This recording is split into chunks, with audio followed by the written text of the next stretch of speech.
Headline edition, July 8, 1947. The Army Air Forces has announced that a flying disc has been found and is now in the possession of the Army. Army officers say the missile found...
From the studios of Blackwater Media in the city of Atlanta, it's time for another episode of the Shadowland Radio Show. I'm your host, Dr. William Lester, and I want to thank each and every one of you for joining us on this program. I want to remind you guys that not only do we produce 4 shows here at Blackwater, we have the Dr. William Lester Show, which of course emphasizes all things cool and vintage.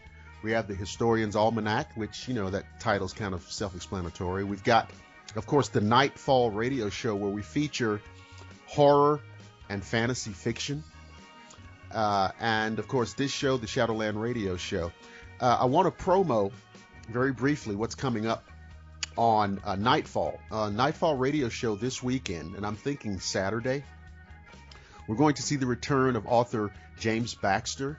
He's come to us with another fantastic short story. And it's actually already in production. Story is called The White Demon, and those of you who have been following the Nightfall Radio Show know what a great writer he is. A few weeks ago, he gave us the fantastic story called The Kiss, which was just, it was totally disturbing, which of course is what we're going for. So it was a fantastic show. So The White Demon on the Nightfall Radio Show is coming up. Also, last week's highlight was the Historian's Almanac with the Battle of the Little Bighorn, which, of course, you know, before people started caring about historical veracity, they used to call it Custer's Last Stand.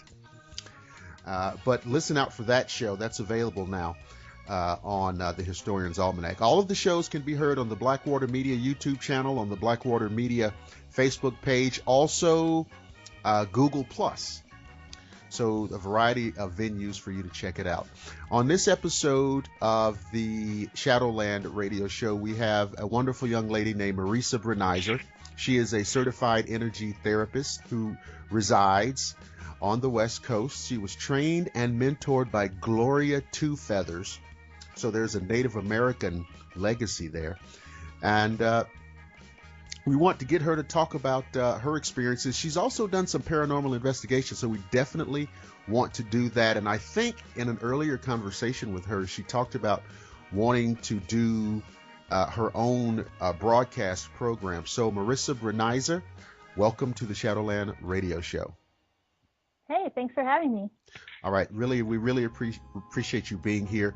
And so, first things first, certified energy therapist. How would you begin to explain that to the layman? Well, as we say, everything is energy. No, I won't start like that.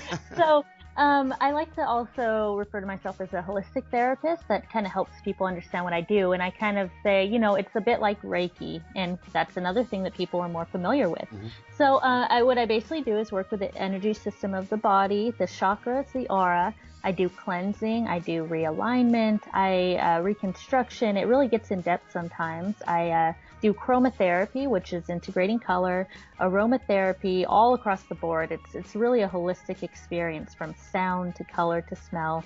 And that's basically what I do to get the body back into balance.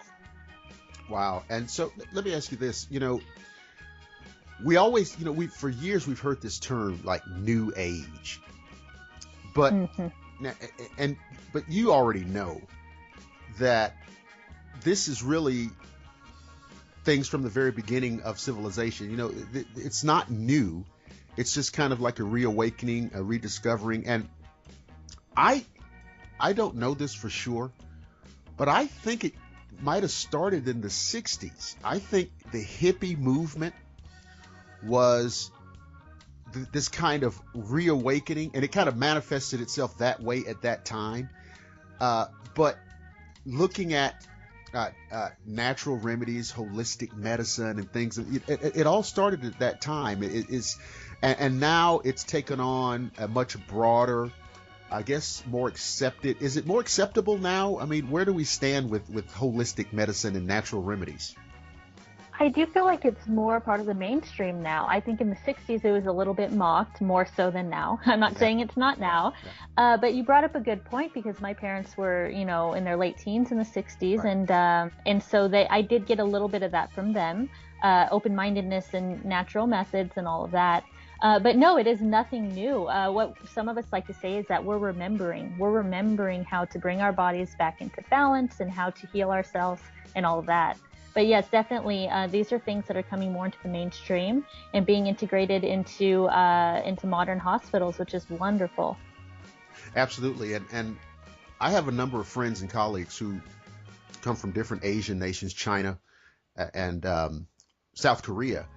And they tell me about these Chinese medicine hospitals over there, or these holistic hospitals that are staffed just like, you go into a hospital, you see doctors and nurses and orderlies and what have you.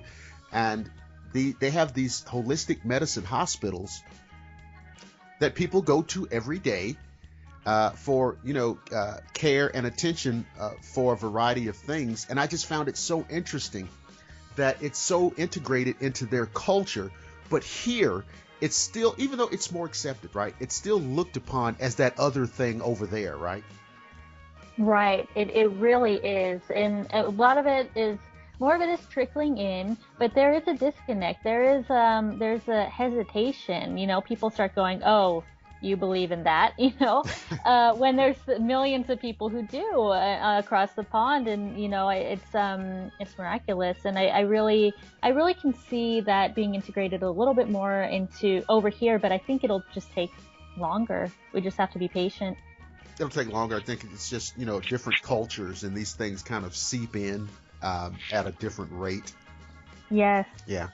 And so I noticed in your bio that you talk about this remote distance treatments, and I'd read something about that briefly years ago, but I really would like to hear just a little bit more about that. Okay, so actually that's a service that I specialize in. Many of my clients I never physically touch, and are never physically in my presence. I have a massage table, and I bring them into the healing energetically, and I do my work as if they're right there on the table. And they feel things, they see things, some of them, not everybody, some of them just relax during it, which is really the goal. But I love it when people will tell me, I saw colors and I saw what colors you were using, or I felt this and that. But yeah, it's just like they're naturally there, because like I like to say that time and space is not really an issue with this. I could do it at any time. No, not with energy. It'll get there. So all I ask is that clients be open and receptive, and just generally breathe and relax, and they receive it. So let me ask you this. Do these clients, I mean, I guess they have a variety of different issues that they're dealing with. So let's just say I approached you because I know of your experience, and I say, hey, I'm suffering from insomnia, and I've been to the doctor, I've medicated, whatever. I still have insomnia. I'm having trouble sleeping. I'm willing to try your technique. And so what happens? And of course, I'm on the other side of I'm on the East Coast. So right. What do we do? So the first thing I do is I talk a little bit of a consultation to see where you're at, and then I send, if we agree to a treatment, I send you a form, a client information form that asks, how long has this been affecting you? What, from a scale of 1 to 10, how bad is it? That sort of thing. And after that, set up an appointment, and usually I connect with them as they are receiving it, but not always. If you're on the other side of the world, I'm probably not going to be doing your treatment in real time. But typically we connect at the same time. And then what I do is I assess each chakra. And I do this with a pendulum and with my intuition. And because basically pendulums are an extension of your own intuition. Mm-hmm. And what I do is I take lots of notes. I really assess everything thoroughly, and I work on each and every chakra. So if you had insomnia, I would be looking a lot at the third eye in that area, the third eye, the crown, the head area, to see what's going on there. Usually insomnia is like an overactive third eye. So I would look at that. I would do a lot of grounding on you to kind of ground out that top heavy energy. And yeah, every treatment's different. Sometimes I use tones. I intone with my voice, or I use tuning forks. So I never really know how it's going to go until I'm actually in there. And then that's when I could really use my tools and figure out what is best for your energy.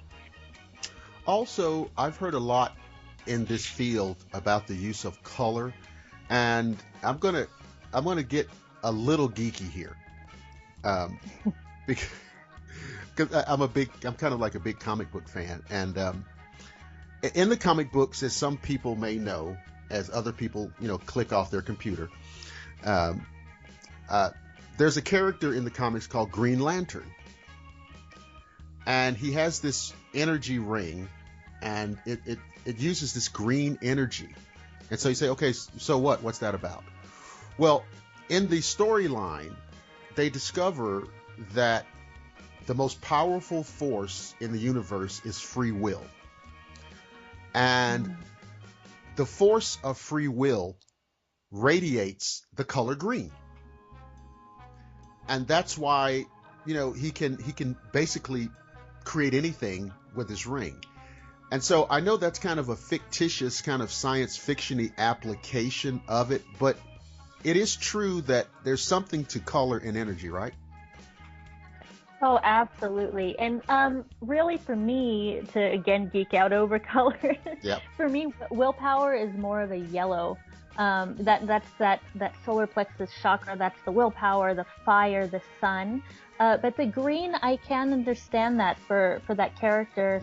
Mm-hmm. It is more of a kind of a universal energy. It's kind of like a balance, a harmonious, compassionate, that sort of feeling, because that's the heart chakra. So that resonates with green. But I like how you tied that in there. I had not thought about that in regards to the Green Lantern, really. I'll do a little bit more geek out. I won't geek everybody out, but because you talked about yellow, for those people who know the storyline, in the storyline, his ring can influence anything except yellow. So in the storyline, yellow is the antithesis to, on that spectrum or whatever energy level, it's the antithesis. So this other character who has a ring with yellow energy, of course, they've been trying to kill each other back and forth for 50 years in the comic books. But it is a kind of entertainment, science fiction-y application of what I think are some real concepts. It really is, and sometimes these authors and illustrators, they are pulling from a kind of infinite source of knowledge. That's what inspiration is. You're tapping into that web of information, and I think that it just flows through, and we really are tapping into the same thing, whether we know it or not. You know what? Now, because you said that, I would ask you something really philosophical, because I've thought that too. I have often thought that scientists, writers, philosophers, artists, musicians, all of those areas of existence where people create things, where they bring things into reality, I've often thought we must be pulling that from somewhere. And if we're doing that, okay, if we're doing that, doesn't that suggest that everything is possible? Oh, absolutely. Okay. See, that's what it's just tapping into it. Yeah, it's divine inspiration. And I think most of us have known that felt like. I know what it feels like. For me, it's kind of like that aha moment that, oh, usually it's a creative force for me, but, it's a really wonderful feeling. Yeah, we always talk about possibilities and plausibilities and likelihood and impossible. But I started to realize, wait a minute. Nothing is impossible. And if I thought of it, okay, just say I just thought up something wild and crazy. Well, that's not possible. Yeah, but I thought of it. How could something that cannot be exist in my mind? Exactly. It reminds me of one of my favorite stories, The Never-Ending Story. It's kind of building, if you could think it, it's alive somewhere. Maybe not on this plane, but it's alive somewhere. Wow. Okay, well, ladies and gentlemen, that's like our philosophy moment. And we hope that we're playing some Ravi Shankar music at that moment to maximize the effect. And I should say that some of my members will be really stoked that you brought up the Green Lantern. We have some comic aficionados in there, and I myself am in comics a bit. Oh, yeah. And my fiance is a professional graphic novel illustrator. So what is he? Oh, he does graphic novels? Yes. Oh, wow. Okay. Well, I like him already. He's cool. So what is your? Well, let's piggyback on that. What is your particular? What strikes your fancy in the comics?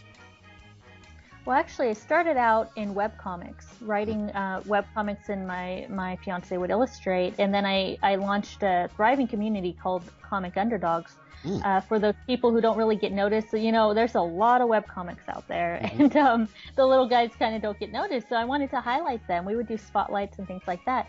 So I really like the writing aspect of it. I really enjoy that, and I really like slice of life type of things. I don't usually go for the superhero stuff, although I am a huge Catwoman fan. I love villains. Oh, wow. What a surprise that is. Right? Yeah, if you've seen me, you probably are not very surprised about that. But no, I really like slice of life. I really like writing dialogue and things like that. I have to say, for people who have no idea about the world and culture of comic books and all of that, like graphic novels, I can tell you, starting about the mid-'60s forward, there started to be some really good writing coming in. And part of it is because prior to that, these things were only looked upon as disposable entertainment for kids. Right. But at that time, you started having older, more mature fans, and they started having these conventions, and so all of a sudden it became a legitimate genre, and started attracting better writers and things of that nature, and of course today everybody considers it to be a legitimate genre, and so score one for the good guys. Now, did we, and stop me if I'm speaking out of school here, did we talk about or communicate about you having an interest in like maybe doing your own show at some point, or it's you've been thinking about it or contemplating it? You want to talk about it? Yes, I have for the past probably year or two. I've really been wanting to branch out and have my own podcast, my own show. It just hasn't really come together. I do a lot of voice work. I do a lot of meditation work. I specialize in that as well, which I never saw coming, but now my voice could be heard in various apps and programs, and I write my own meditations as well.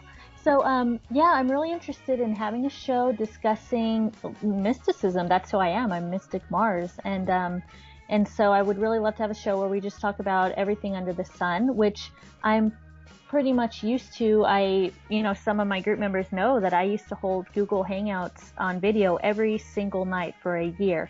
So every single night for a year, I was online on video for about 2 hours or more a night.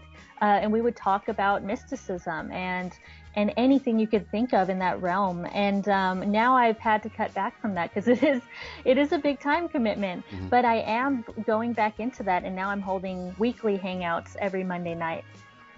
Well, I kind of came across you on Facebook, and I think that I think we were already friends on Facebook, and so I was getting these notifications that you were doing live videos, and I was like, okay, let me check this out, and I just thought it was a fascinating little presentation you were doing, like in real time, and it was like I thought it impressed me because it was not scripted, right, and mm-hmm.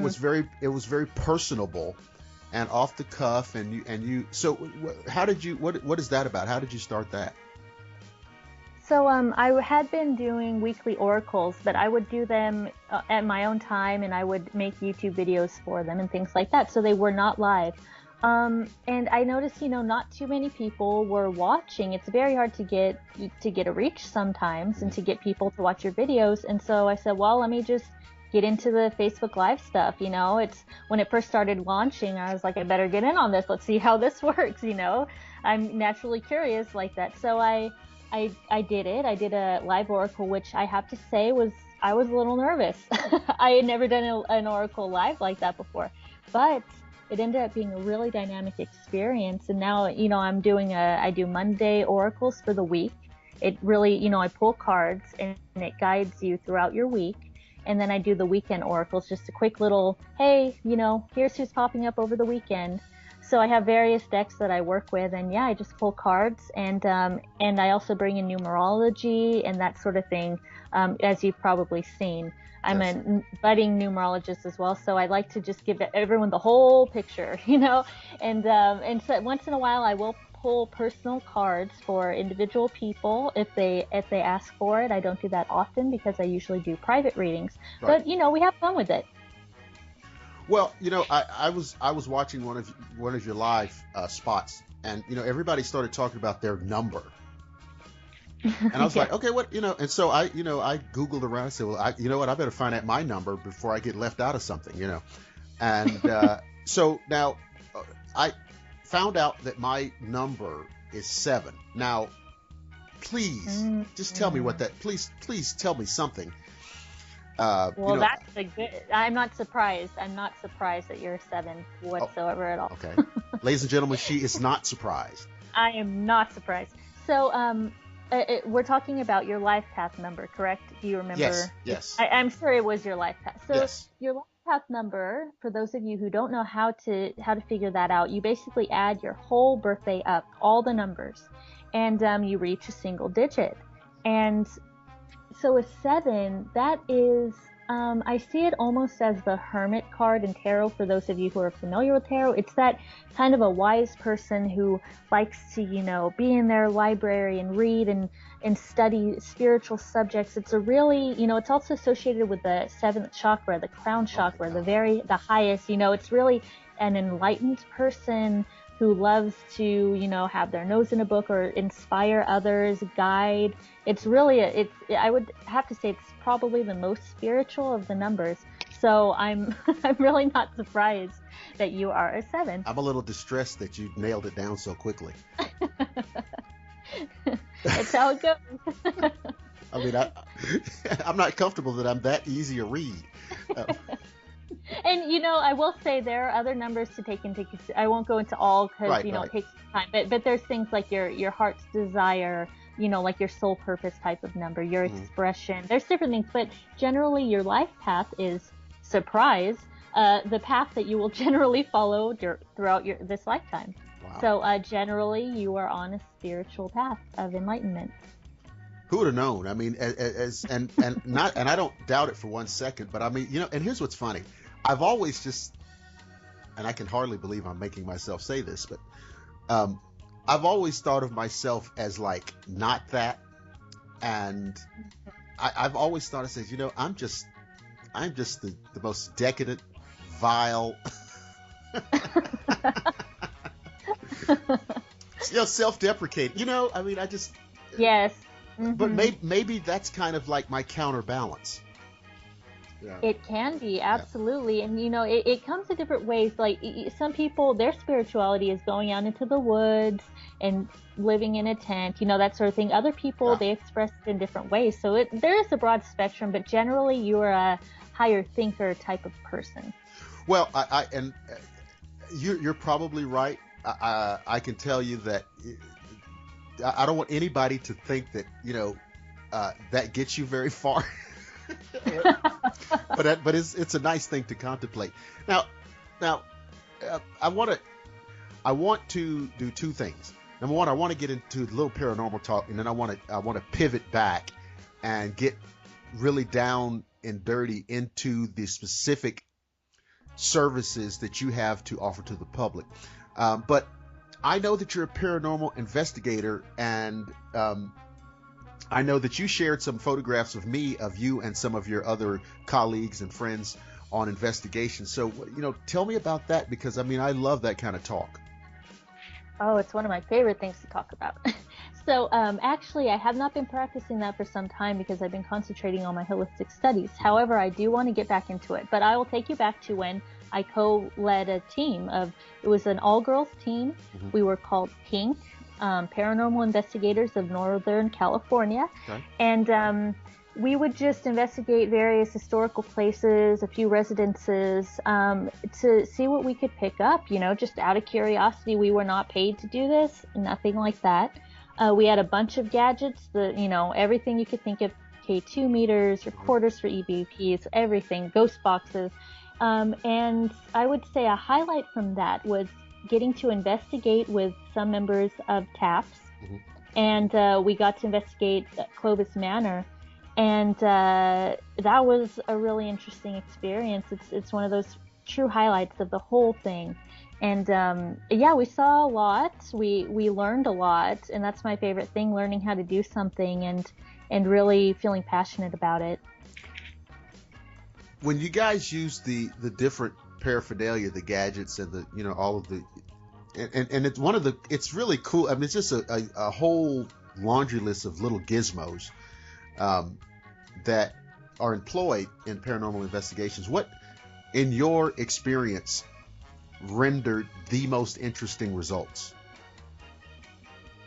Oh, that's a good one. We had so many little gadgets. I would say my favorite to use was the recorder, because EVPs, for those of you who have not experienced them, they are something else. An EVP is electronic voice phenomena. So this is when, we go to a location, we set the recorder down, we talk to entities that we assume are there, and we ask questions, and we hear sounds and words come through on the recorder after we play it back. For those of you who do not know, that is what an EVP is. It's basically a voice that you capture that you did not hear in real time.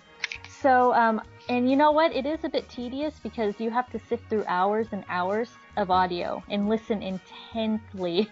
But when you capture it, it's pretty eye-opening. But to balance off of that, I would have to say, and this is probably not an exciting choice, but I would say intuition. You can't put a price on that. That's, I would tell my partner in crime there, I would say, we have every gadget in the world, but we got to put some of these down and just sit with this energy, see what we feel, see what comes up. And that's kind of how I like to do things. And I think that's true. But conversely, I reached a kind of theoretical conclusion about this. There's going to come a day, and it's probably not going to be a long, long time from now. With the way technology is jumping, I think that somebody is going to create something, develop something, invent something that is, and I know this is going to sound like I'm kidding, but I'm not. Somebody's going to invent something like, what you see in the Ghostbuster movies. Oh, yes, the ghost capture box. And and the reason I say that is because I'm predicating it on just our history of technological development. Mm-hmm. Somebody somewhere is going to come up with something. Now, there'll be a whole flurry of controversy because most people or many people will not be able to believe. But I think something's going to come technologically where literally you're going to have a ghost in sounds ridiculous, in a holding cell.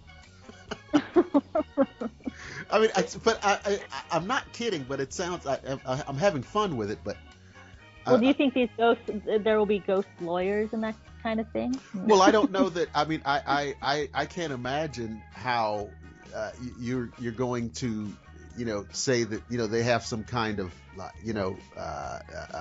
legal rights on this side of the on this side of the coin, but you know what I'm saying? I mean, I think that something like that will happen because when I first heard about EVPs, I was like, wait a minute. The recorder is a physical device, but right. somehow these entities are able to, encode an approximation of human vocalization on here. And it's fascinating. Right, it's really a spirit. It doesn't have vocal cords anymore. Yes. Mm-hmm. So the recorder is somehow able, or the entity is somehow able to, and again, hey guys, not a science major, okay? We're able to match the frequency that the recorder operates on. I don't know. Physics, I barely squeak by that class. Well, and you could take it one step further. We would also do the whole trick of, kind of opening up a flashlight just a little bit to where if something moved it, it would flash on. Mm-hmm. Or off, however we wanted it to go, and we would ask questions like that sometimes. There's a lot you could do. You could ask them to change the air temperature. We would have a little shooting thermometer that would see if there was a dip in the temperature, and so they could actually do a lot. And now I don't really necessarily believe that they can physically harm you. That's just my thoughts on that, but they can do a lot to let you know that they are there. Yeah, I find it fascinating that you have the basically non-corporeal beings, non-physical beings existing as some form of energy. Mm-hmm. Just hanging around. Yeah, and so, oh my God, it's one of the most fascinating. Have you ever, like you said, you've never been harmed, but have you ever been frightened? Oh yes, I think that's part of the fun. Yeah. Yes, yeah. I would say the most frightened I ever was during that Clovis investigation with the members of TAPS, mm-hmm. and I was sitting kind of off to the side. We were in a dark basement, and I was the closest to an open black room. There was nothing on the other side of that door, but just the rest of the basement, and I was closest to it by myself a little bit. That was pretty interesting, especially when they were catching things on their K2 meter and everything else, their different gadgets, saying that there was something lingering in the doorway, and I'm kind of like, oh, good. I'm glad I'm sitting here. But something. That doesn't sound something lingering in the doorway. Something. Yeah, just something in the doorway, and they were not sure what it was. I think later on it was determined that it was an older male, a man who had passed, obviously, and they did capture him on EVPs. But just to know that there was something there that I couldn't see with my eyes, and I could not feel necessarily physically, that was a pretty interesting experience. Wow. I mean, just if somebody said that to me, oh yeah, listen, there's something lingering in the doorway. Yeah, you'd be gone, right? Yeah, I mean, I kind of wanted to bolt, but you just got to see what happens. And I think a lot of people, they watch these shows and they think, oh, that's fake. And I'm not going to say all of it is true, because we heard some insider stuff, and some of these shows are legitimately fake.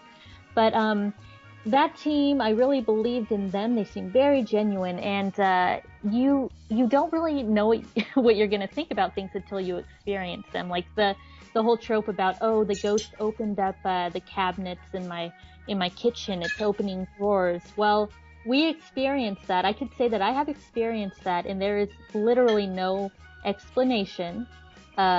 It had to have been an entity. There was nothing. We had a camera set up, and cabinets we could hear them from the other room opening and closing, like someone was standing there opening and closing closing cabinets, making a sandwich. And Wow. No, we didn't capture anything on the videos, but we heard the sounds coming down from the hall, and there was no explanation. Everyone who was in the apartment was in the room with us, and so stuff like that really makes you go, And the other, there is something to this. You brought up a great point, because yes, there are shows, and I mean the cable channels are now awash with these paranormal programs, and they range from the very interesting and compelling to the absurdly ridiculous. Oh yes. Okay, so here's the thing. Some of them are fake, and I don't even think it's a secret or controversy. Yes. But we've gotten, and this is my personal commentary, we've gotten so simple-minded.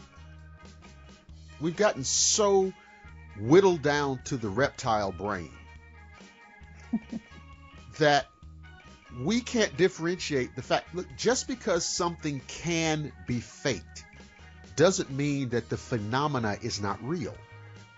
Yes. Oh, absolutely. Okay? Absolutely. I believe in that. There 100%. are fake EVPs. We know that. There are fake ghost photographs. We know that. There are fake UFO photographs. Right. And there's fake UFO. All of this. We know this. I just kind of like to say, don't throw the baby out with the bathwater. Yeah, do basically. your own research and keep an open mind.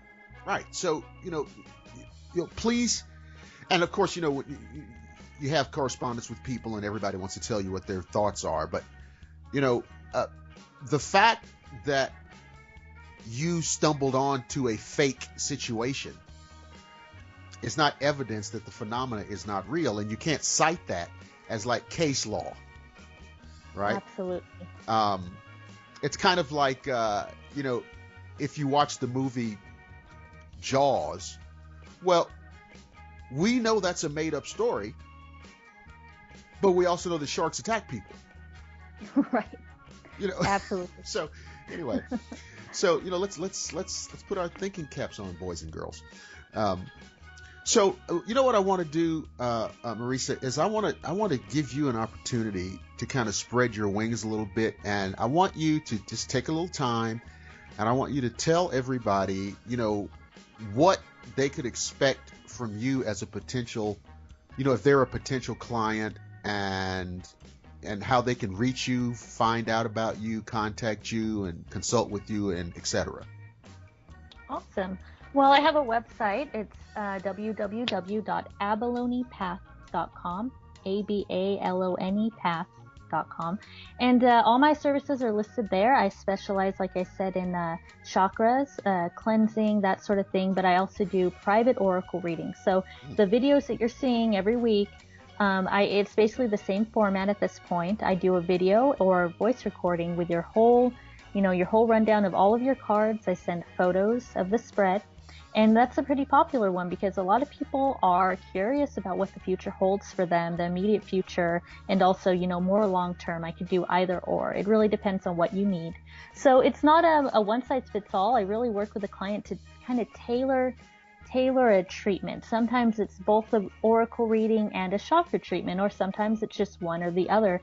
So I really kind of do it all. I do color therapy, where I kind of wash the body in a color. I use physical lights for this. I have a light color kit with different filters. It's a bit scientific. I'm not like messing around with this stuff. So I can really bathe your body in color, whatever color that I determine you need.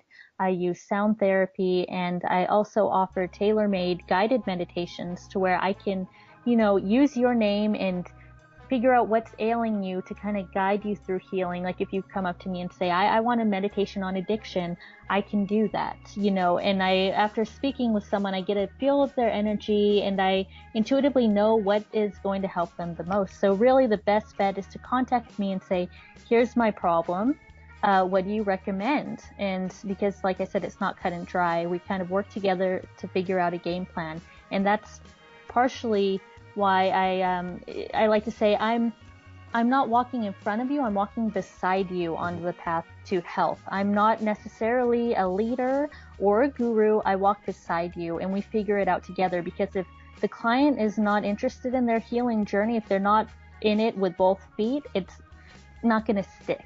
I'll just say that. It's not going to stick. So you have to come into it with an open mind and also an open heart and be receptive to everything. And that's really the way. The people who put the most work in are the people who see results. As is the case with most every other part of life. Yes, absolutely. Yeah, no exceptions. Absolutely. So, listen, Marisa, what I'd like you to do is I want you to hold the line, because we're going to sign off from the show, and I want you to stay on so we can have more interesting, like a brief post-show talk, and people can wonder what we're really talking about. Wonder what we talk about. Absolutely. And then I'll release it like next month as kind of like the unplugged. That's cool. Right. So, ladies and gentlemen, my guest tonight has been Marisa Brenizer, and we have kind of walked the spectrum from holistic medicine to paranormal investigations to comic book superheroes. But as you listeners know, that's usually how these shows end up, and it's fun and enjoyable. I want to remind everybody, of course, that you can check out all the programs on the Blackwater Media YouTube page, the Blackwater Media Facebook page, and of course also on Google Plus. All of the shows are there. And also, I didn't mention this in the opening, all the shows are now, there's a Blackwater Media Pinterest page. So we've even branched over into Pinterest. So no matter where you are on the internet, and I love to get these emails.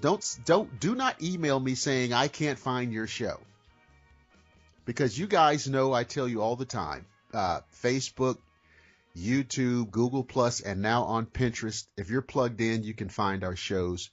But it's really been great having Marisa on tonight. I want to remind you guys, when you go to the Blackwater Media YouTube channel, remember my mantra: like, subscribe, and share.